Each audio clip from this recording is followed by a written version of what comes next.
বই পাইছেন? জোরে বলেন। বই পাইছেন? এখন আপনাদের রেহেল আমার হেফাজতে রাখছি, কিন্তু এই বইটা দিছি আপনাদের কাছে টাকা পয়সা কিছুই দেই নাই। আর রেহেল আপনাদের কিনে নিতে হবে।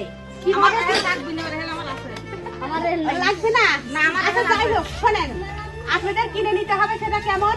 সেটা হচ্ছে আজ থেকে বৃহস্পতিবার পর্যন্ত 5 ওয়াক্ত নামাজ যার থাকবে সেই ব্যক্তি রেহেল পাবে। এটা কি আপনারা খুশি? আজকে থেকে বৃহস্পতিবার পর্যন্ত 5 ওয়াক্ত নামাজ যার পূরণ থাকবে তাকে আমরা রেহেল দেব। বুঝতে পারছেন? আর যার 5 ওয়াক্ত নামাজ পূরণ থাকবে না তাকে রেহেল দিব না। এটা মনে রাখেন। তাহলে কি আপনারা এই রেহেলটা কিভাবে নিচ্ছেন? নামাজ দিয়ে। কি নিয়ে? নামাজ দিয়ে। আর যে ব্যক্তি নামাজ পড়বে না ওই ব্যক্তিকে আমরা রেহেল দেব না। বুঝতে পারছেন? হ্যাঁ, ইনশাআল্লাহ আমরা বৃহস্পতিবারে আপনাদের রেহেল দিয়ে দিব। ঠিক আছে? কি আপনারা খুশি তো নাকি? রেহেল লাগবে তো? আপনাদের রেহেল লাগবে? সবার লাগবে।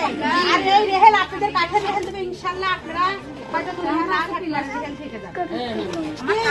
রেহেল থেকে যাবে। 5 ওয়াক্ত নামাজ যার পূরণ থাকবে না তাদের কিনে দেব না। ঠিক আছে? আল্লাহ হাফেজ।